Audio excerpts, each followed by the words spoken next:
no estaba en la agenda el combate a la corrupción, ni se hablaba de eso. No estaba en la agenda la aplicación de una política de austeridad de Estado. No, ni se hablaba, y al contrario, a comprar aviones de lujos y a pagar sueldos elevadísimos a los altos funcionarios públicos. Por cierto, ayer estaba yo viendo de los privilegios de los ministros de la Corte, lo que siempre hemos dicho, pero ya está saliendo ahora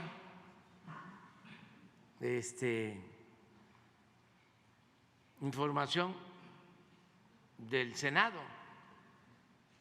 A ver si encuentras por ahí, para que la gente sepa por qué los ministros de la Corte están en contra de nuestras propuestas. ¿Por qué cancelaron el llamado Plan B? ¿Qué era el Plan B? En esencia, bajar los sueldos de los funcionarios del INE que ganan más que el presidente, violando la Constitución. Pero si los ministros no cancelaban el Plan B, pues ¿cómo quedaban ellos, que también ganan más que el presidente? Entonces, era defender sus intereses.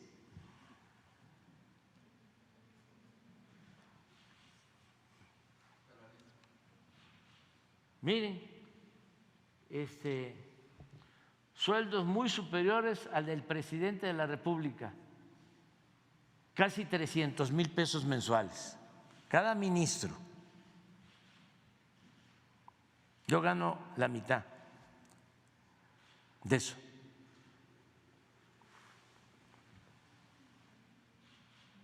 Aguinaldos de 588,000 pesos, 40 días de sueldo.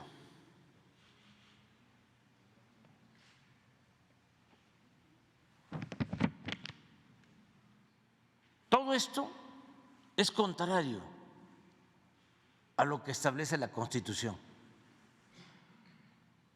al artículo 127 de la Constitución, que ahora lo vamos a poner para que vean que no hay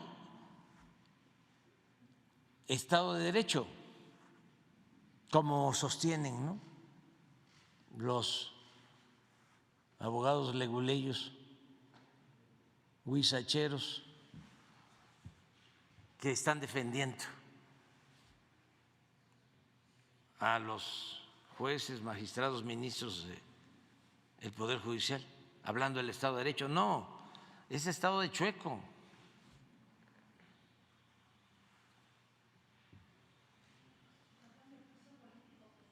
Primas vacacionales, 95,000 pesos, 10 días de sueldo.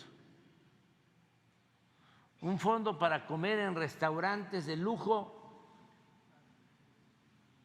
por 723,690 pesos, 24 centavos al año.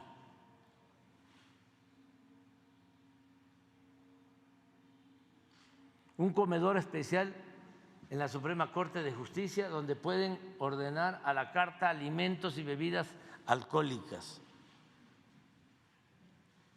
Claro que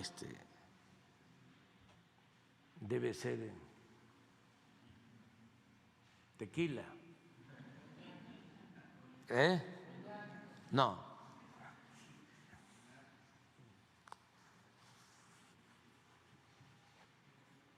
Presupuesto de 5,540,930 pesos mensuales para contratar personal.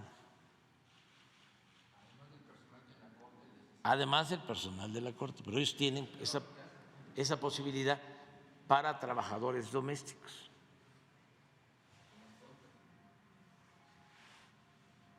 Dos vehículos blindados tipo Suburban, con valor acumulado de 6 millones, que se renuevan cada 2 años.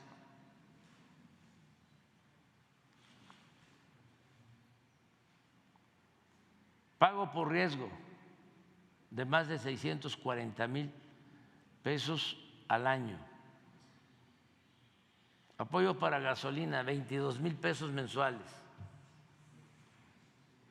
Es que no paran, o sea, no van a todos los distritos, ¿no?, del país.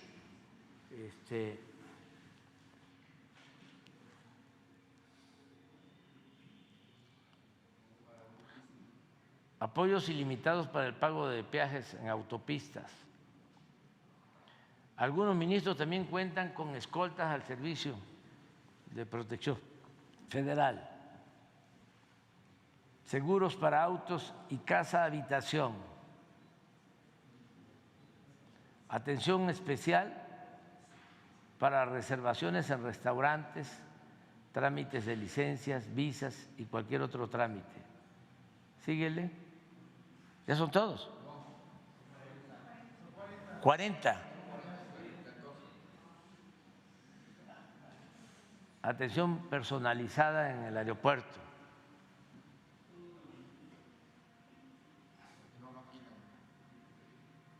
Viáticos para vuelos, hospedaje, comidas en viajes oficiales, tanto en México como en el extranjero, para lo que se les otorgan pasaportes diplomáticos a ministros, ministras y su familia nuclear.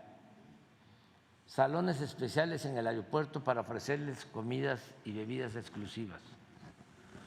2 periodos vacacionales al año de 15 días cada uno, o sea, un mes. 3 equipos de cómputo e impresión. 6 teléfonos celulares que hablan bastante.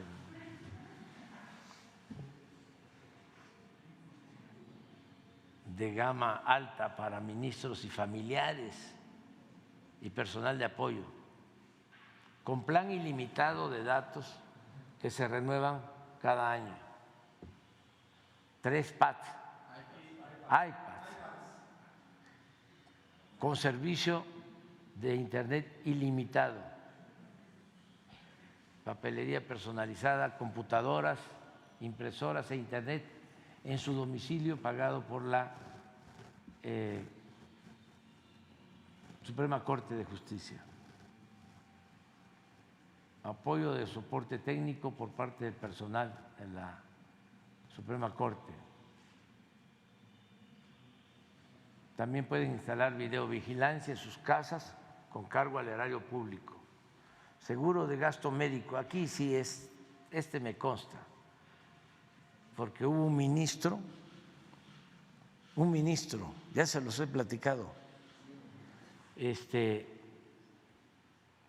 el gobierno anterior, ya se fue, que se hizo cirugía plástica y estaba en el quirófano y estaba también la esposa, y la esposa le dijo al cirujano plástico: déjele la naricita como la del presidente Peña. Esto con cargo al erario.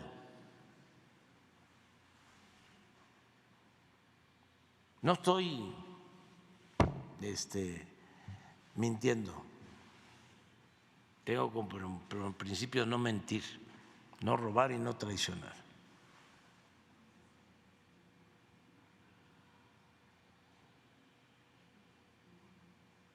¿Qué más? O sea, bueno, ese seguro de gasto médico es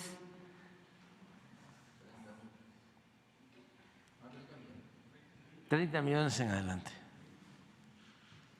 es de todo.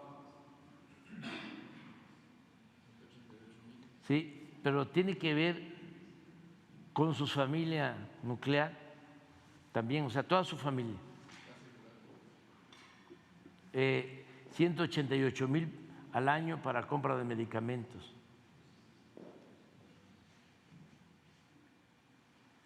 Atención especial por parte del personal de la Suprema Corte y aseguradoras en cualquier trámite de seguros. Seguro de vida institucional, 12 millones. Pago por defunción, 1,189,000. Síguele. Bueno, esto no lo deseo, aunque se los detengo. 30,000 pesos. Apoyo económico para lentes. No, pues, eso sí hace falta.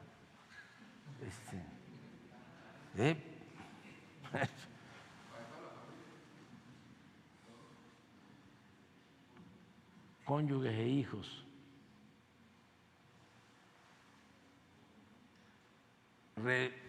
Pensión vitalicia con casi la totalidad del sueldo cuando se retiran.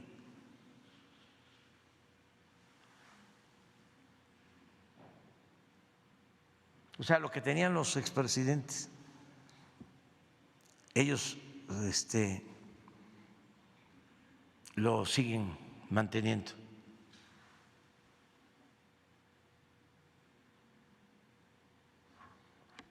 Aparte, una liquidación o un haber de retiro.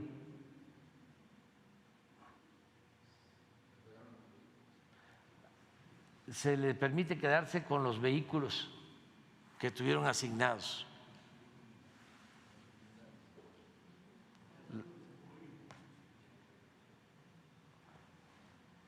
Se les pagan 2 personas de apoyo para estar a su servicio en la jubilación.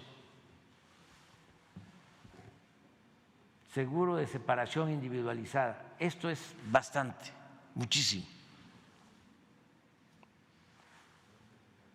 Sí,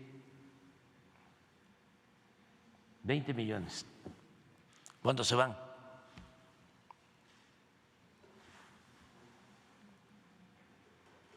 Acceso a una área de atención especial para ministros jubilados. Un estímulo por antigüedad de 1,000 pesos anuales.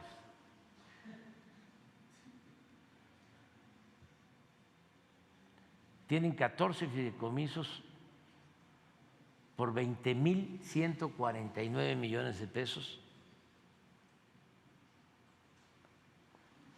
que se utilizan para mantener estas prestaciones de por vida.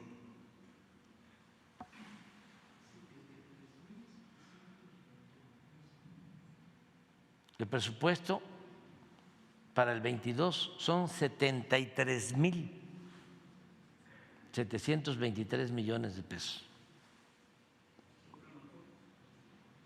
73,723 millones. La presidencia ejerce al año, el año pasado ejerció 500 millones de pesos.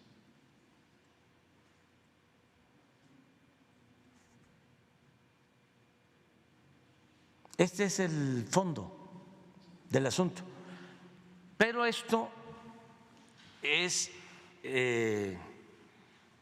el maiceo en general. Además, pues representan a grupos económicos y políticos, representan a la élite, porque todo esto no es para proteger al pueblo, para hacer justicia en beneficio del pueblo. Al contrario, es en contra del pueblo. Para eso están díganme algo que hayan resuelto en beneficio del pueblo, algo significativo. De lo que yo recuerdo es de que a mí me obligaban, cuando fui jefe de gobierno, a que yo pagara a un particular 1.810 millones de pesos del llamado paraje de San Juan. De lo que yo recuerdo es que cuando se les solicitó que se llevara a cabo una consulta para ver si se privatizaba el petróleo, si el pueblo quería la privatización del petróleo, ellos negaron la posibilidad con una argucia legaloide de que no aplicaba una consulta cuando se trataba de ingresos del gobierno. De lo que me consta es de que cuando se tenía que juzgar a los responsables del incendio de la guardería ABC, se protegió a los implicados. Lo que me consta es que hay que estar a las vivas porque los viernes en la noche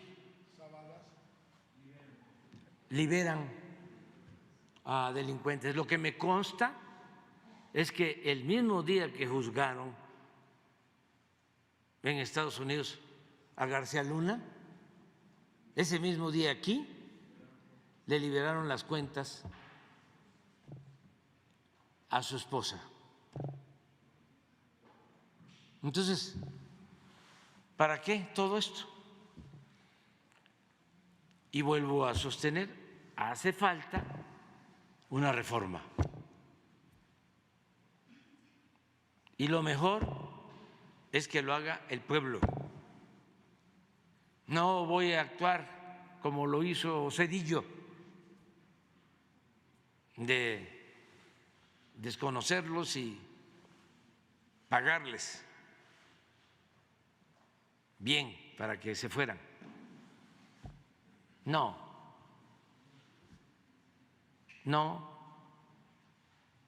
tiene que ser con una reforma constitucional para que jueces, magistrados y ministros los elija el pueblo,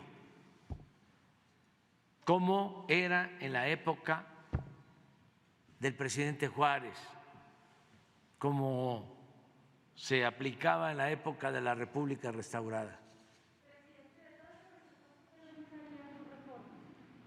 Pues es que ya está prohibido todo eso, todo está prohibido.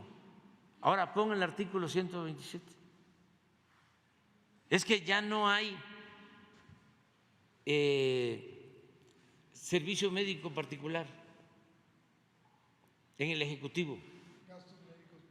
Los famosos gastos médicos mayores ya no existe. Ya no existe lo de la caja de ahorro. Ya no existen las pensiones. En cambio ellos, los 6 celulares, se ampararon, se protegieron. Por eso rechazaron el llamado Plan B, porque el Plan B era impedir estos excesos en el INE y en el Tribunal Electoral. Pero si se aprobaba la ley, pues entonces tenía que aplicarse a ellos, que, lo cierto, están violando la Constitución.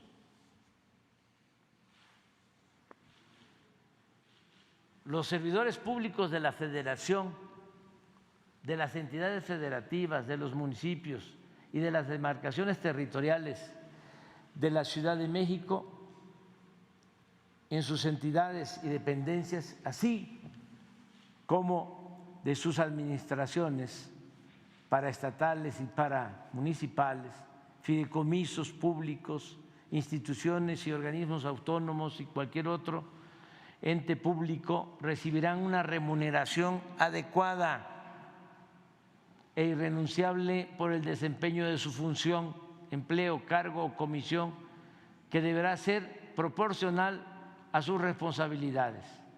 Dicha remuneración será determinada anual y equitativamente en los presupuestos de egresos correspondientes bajo las siguientes bases.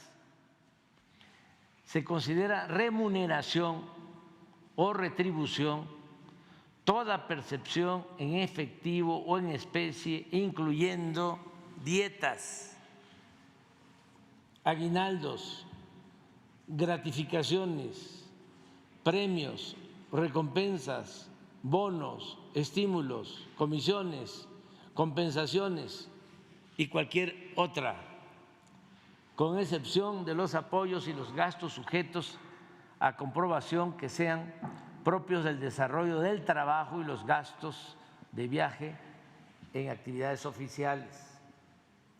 Ningún servidor público podrá tener una remuneración igual o mayor que su superior jerárquico.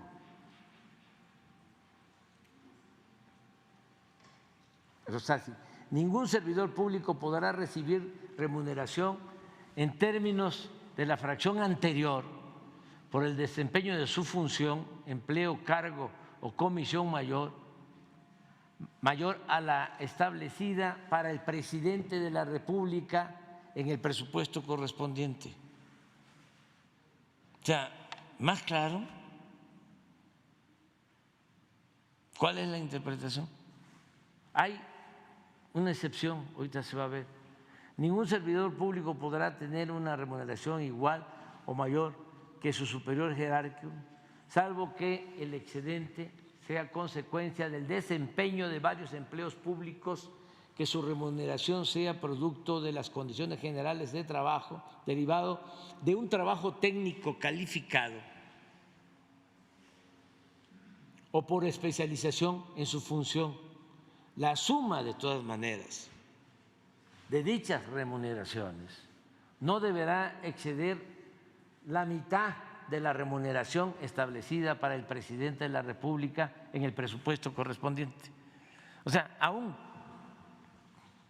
cuando por cuestiones técnicas o especialización puedan recibir más, no puede exceder del 50% de lo que gana el presidente.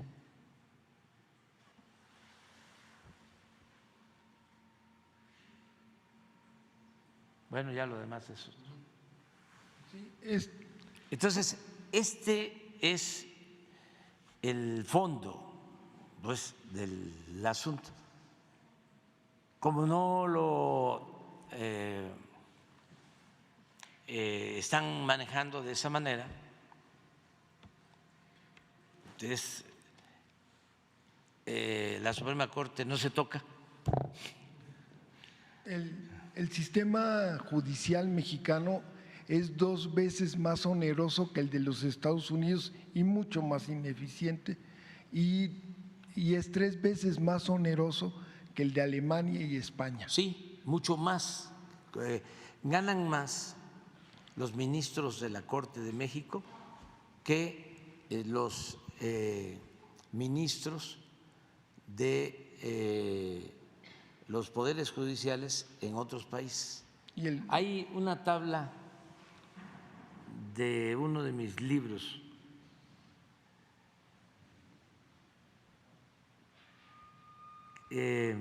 sobre los gastos, creo que es en la salida,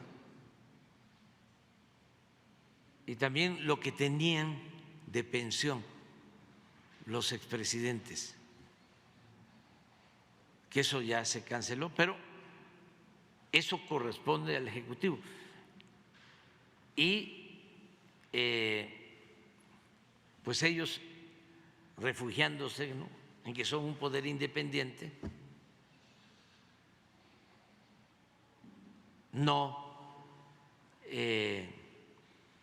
actuaron como lo hizo el Ejecutivo. Se olvidan que violan la Constitución.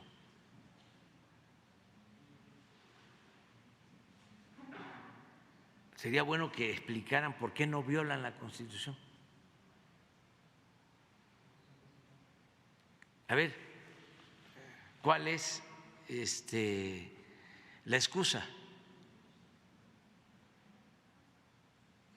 ¿O de qué privilegios gozan en lo especial, en el marco legal, en el marco jurídico? No, que lo informen allá. No, aquí pues ya. Y medir su Imagínese un ministro y Loré de Mola y no. Zafo. ¿Eh? ¿Sería con revocación su propuesta? ¿Revocación de los ministros también? Sí, igual. Pero que los elige el pueblo. O sea, es que esto es lo único que se tiene.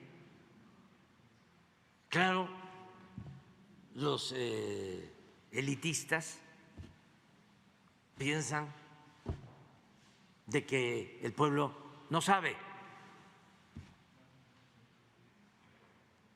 que se necesita de expertos. Entonces, ¿cuál es el procedimiento actual? El Ejecutivo envía propuestas al Poder Legislativo y ellos deciden. Pero es una élite,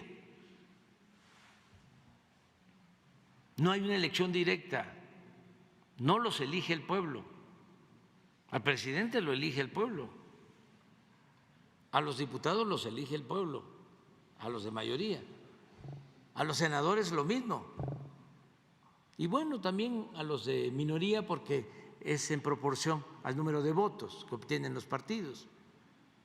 Pero en el caso del Poder Judicial, no. Entonces, sería muy bueno y ya se hizo en otros tiempos. Yo pienso que el periodo de mayor legalidad en la historia de México fue el de la República Restaurada de 1867 a 1876, 10 años.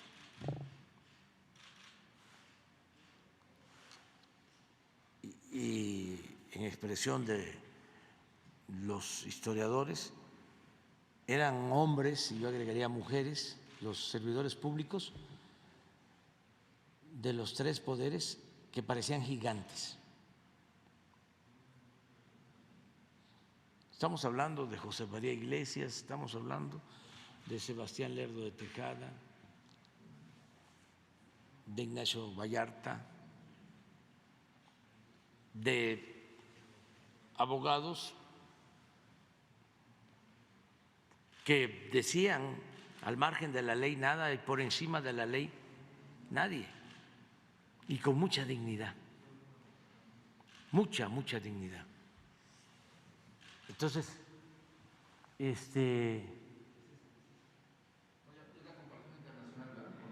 sí, miren, por ejemplo, en Estados Unidos, el presidente antes, ¿sí? 7.224.000 pesos, ¿verdad? Sí. En México, 4.300.000 al año, ¿verdad? Sí. Ministros de Justicia en Estados Unidos, 4.708.000. En México, 6,766,000.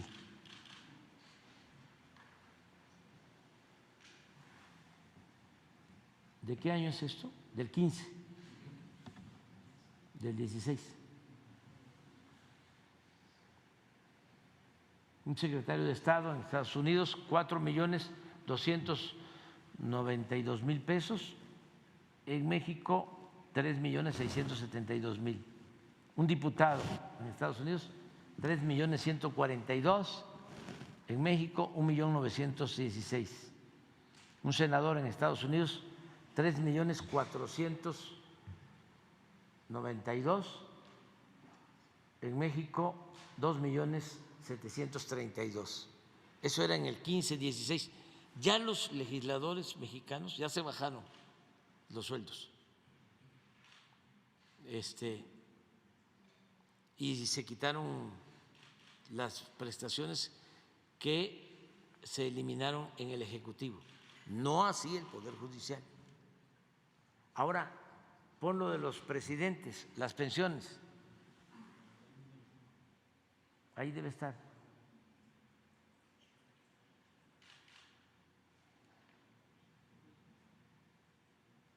Ahí sí, creo que nada más nos ganaban los de Estados Unidos.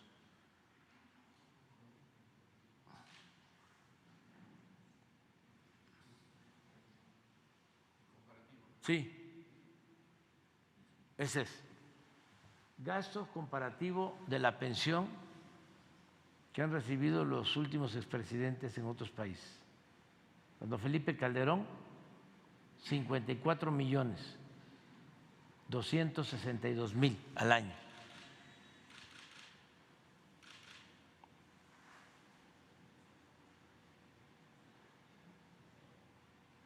Bush, 22 millones.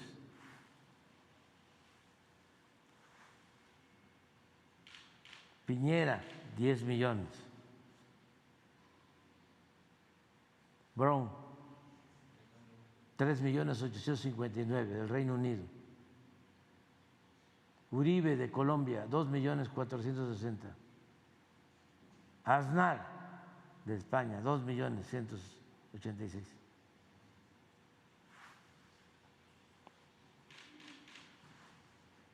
Y se rayaban. Es que esto suma porque tenían como 100 elementos para cuidarlos. Un general, oficiales de alto rango y tropa, más funcionarios, viáticos, todo lo demás. Esto ya no existe. Imagínense que el fideicomiso, a ver, sería buena la propuesta, ¿no? A los legisladores del PAN, el que se dirige a mí, Krill, sí, a ver, Santiago, vamos a hacer algo juntos, vamos a presentar una iniciativa para que desaparezcan los fideicomisos del Poder Judicial y esos 20,000 millones de pesos se entreguen a estudiantes de familias pobres, se les entreguen becas. A ver qué resuelve.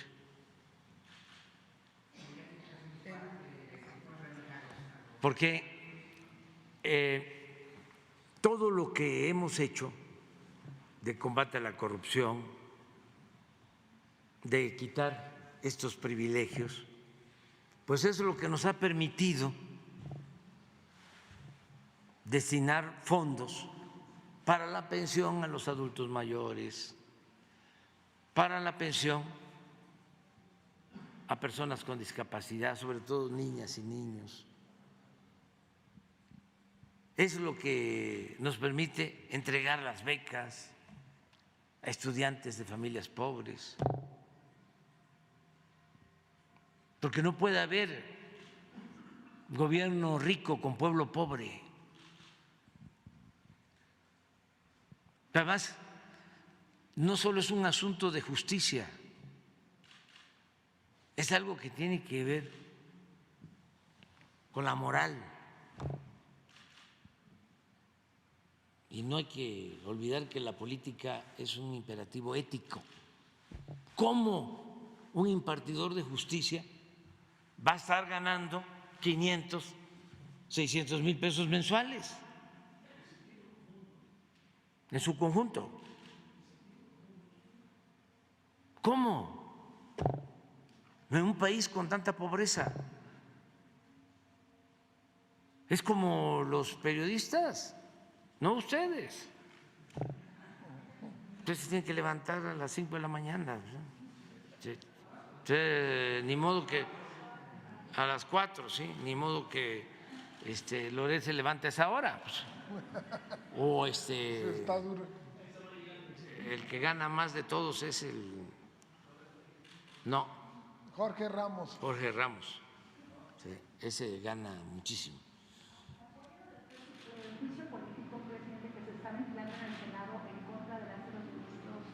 Eso que lo decidan ellos, porque si no se van a sentir mártires.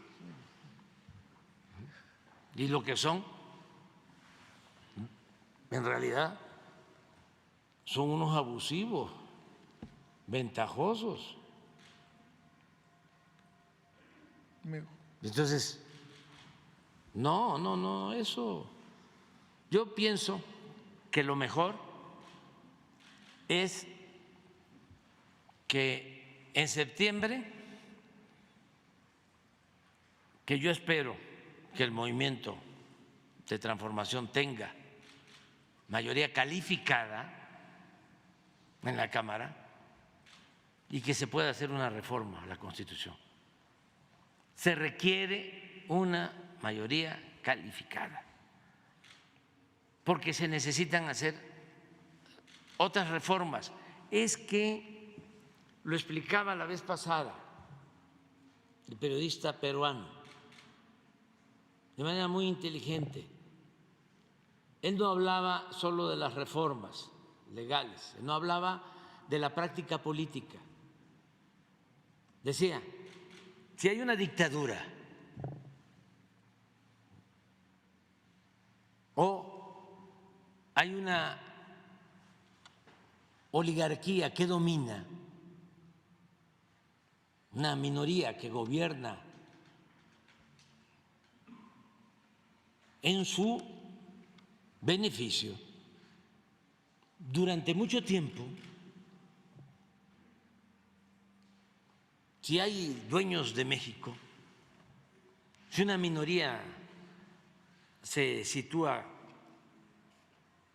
se eleva a rango supremo y se convierte en un supremo poder, y eso se proyecta en el tiempo, entre más tarde eso, más cala, más, decía él, y es cierto, nos lavan el cerebro, porque para eso son los medios. Entonces, si tarda mucho, el porfiriato fueron 34 años, costó mucho dar marcha atrás a lo que se estableció como régimen político y como estilo de vida. El clasismo, el racismo, la discriminación se establecen en un periodo largo, 34 años, y cala profundo. Y influye en la mentalidad. Se manipula. Entonces, dar marcha atrás a eso lleva trabajo, cuesta mucho. La revolución no pudo en la parte política. Se terminó el porfiriato, pero siguió lo mismo. ¿Dónde se inventó lo del tapado, lo del dedazo, lo de la subordinación de los poderes, lo del acarreo? Todo eso surgió en el porfiriato. Viene la revolución, imagínense lo profundo que fue, que perdieron la vida 1 millón de mexicanos, tanto por la violencia como por las epidemias. Y se avanzó en el terreno social, sin duda, pero en lo político siguieron las mismas prácticas. Pues por eso no fue muy difícil crear un partido único. Y a eso se refería don Daniel Cosío Villegas cuando decía, ya no está don Porfirio, pero surgió doña Porfiria. ¿Y cuánto tiempo tardó? Es un poco lo que sucede, con todo respeto, en España o en Chile. En España no resolvieron lo de Franco y sigue habiendo franquismo sin Franco. Y en Chile lo mismo, sigue habiendo pinochetismo sin Pinochet. Entonces, aquí, ¿saben lo que estamos resolviendo ahora? ¿Sí? Lo del salinismo como política.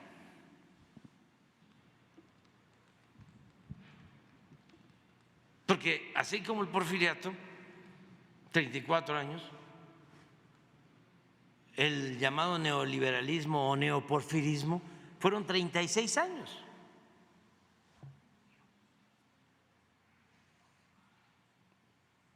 Y se fue Salinas, pero siguió la política salinista. ¿Qué hizo a pesar de sus diferencias Zedillo, a pesar de enemistarse con Salinas? Pues lo mismo.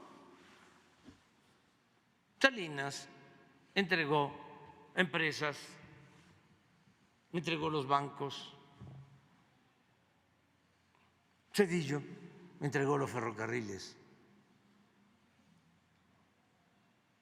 rescató a los banqueros que habían obtenido los bancos en la época de Salinas. ¿Y qué siguió haciendo Fox? Acabamos de hablar ahora de la minería. Pues lo mismo, entregando concesiones para la explotación minera. Y Calderón y Peña, la misma política, sin estar Salinas. Entonces, sí lleva tiempo dar marcha atrás a todo eso. El Poder Judicial, pues lo decía yo, lo entregaron como moneda de cambio en el acuerdo PRI-PAN, pero tampoco es un invento. Cuando fue presidente Zedillo, esto para los jóvenes, el procurador era del PAN, Lozano Gracia, y ahí estaba Diego sentado, ahí en la Procuraduría, me consta, porque en ese entonces estábamos nosotros demandando de que se anularan las elecciones en Tabasco, porque encontramos documentación de que Roberto Madrazo, como candidato a la gobernatura, había gastado 70 millones de dólares y se presentaron a la Procuraduría y al INE de ese entonces todos los documentos. ¿Por qué teníamos esos papeles? Porque unos vecinos entregaron unas cajas que pensaron que eran boletas que habían utilizado para el fraude electoral. Y no, era todo el archivo contable del PRI de Tabasco. Y como lo manejaba un contador público, entonces todo estaba ordenado, con facturas, pólizas de cheque, a nombre de quien iba dirigido el supuesto apoyo. Creo que en ese entonces se permitían 3 millones de pesos como gasto de campaña.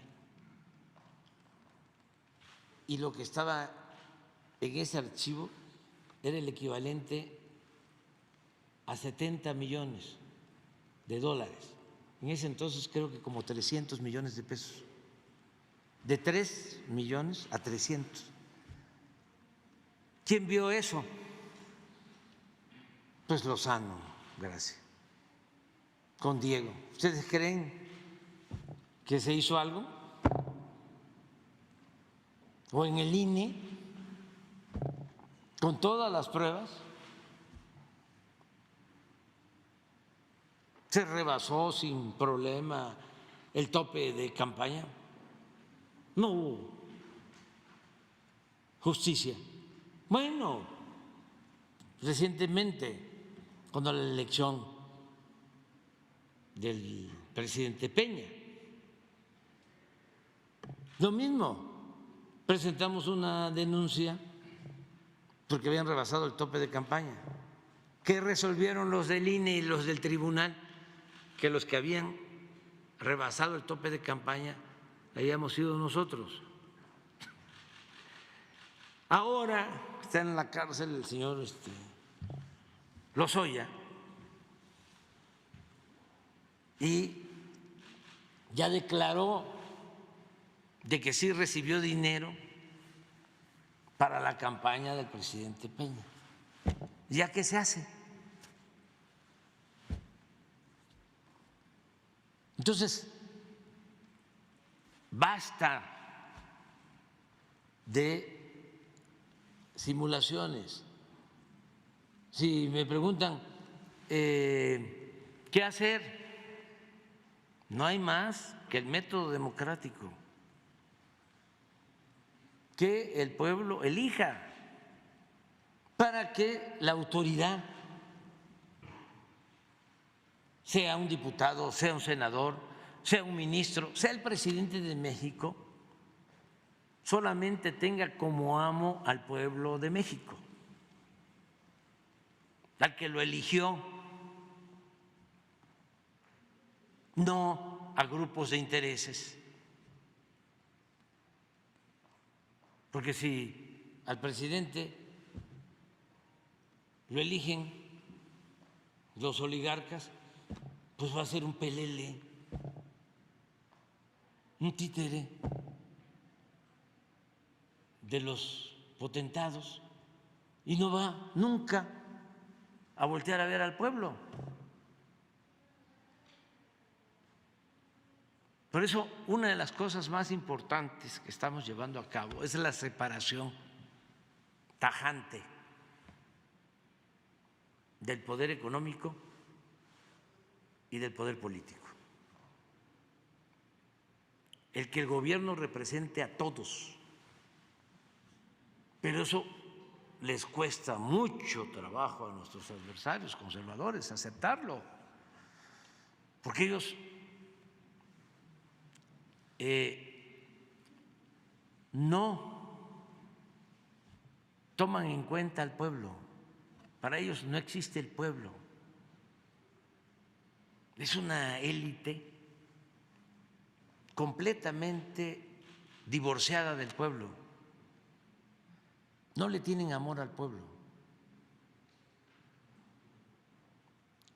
Entonces la democracia es el gobierno del pueblo, para el pueblo, con el pueblo. Por eso cuando se vota, a ver, que haya pensión a los adultos mayores, imagínense a los diputados del PAN votando en contra de las pensiones.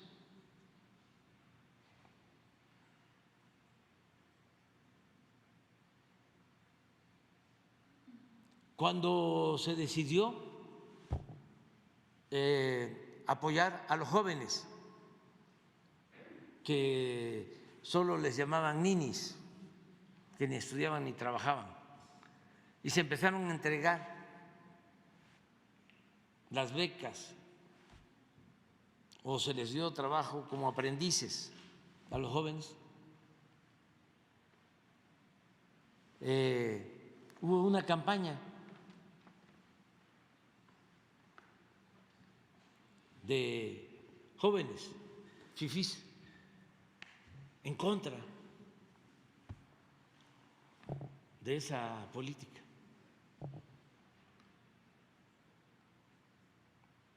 Que se le estaba dando becas a los ninis.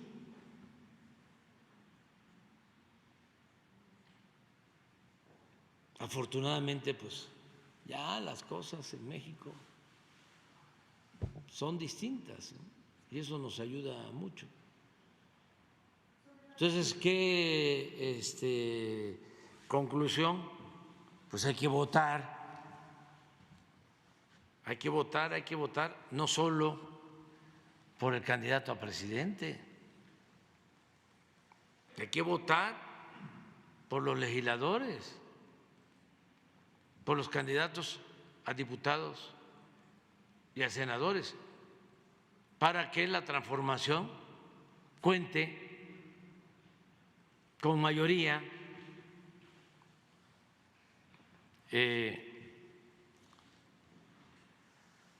calificada. ¿Qué es mayoría calificada? Es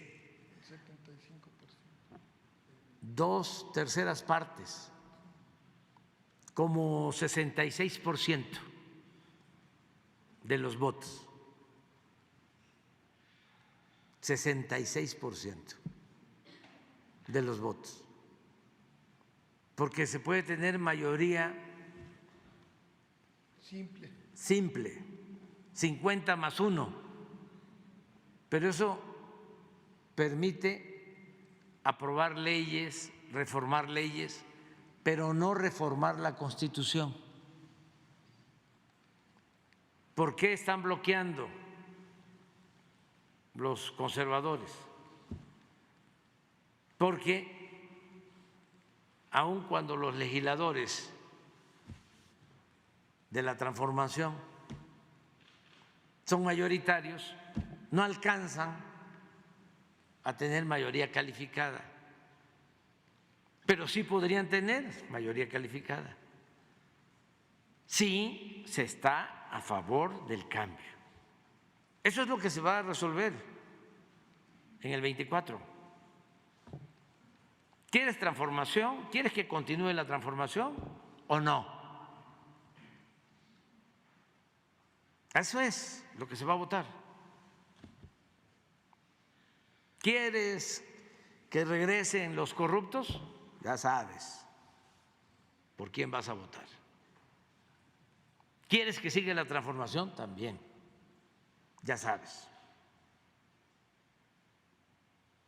¿Quieres que siga el clasismo? ¿Que te sigan humillando? Ya sabes por quién vas a votar. ¿Quieres que siga el racismo? Ya sabes por quién vas a votar. ¿Quieres que continúe la discriminación? Ya sabes por quién vas a votar. ¿Quieres que se sigan entregando los bienes de la nación a particulares y a extranjeros? Ya sabes por quién tienes que votar. ¿Quieres que por el bien de todos primero los pobres? Ya sabes también por quién vas a votar. ¿Quieres que continúen las pensiones para los adultos mayores? Ya sabes por quién vas a votar. ¿Quieres que sigan ganando 500, 600 mil pesos mensuales los ministros de la Corte? Ya sabes por quién vas a votar. Está clarísimo todo. Por eso, qué bueno que están surgiendo todos estos temas. ¿Quieres que sigan los medios de comunicación manipulando? Ya sabes por quién vas a votar. ¿Quieres que sigan habiendo periodistas millonarios con residencias y con departamentos en el extranjero? Ya sabes por quién vas a votar.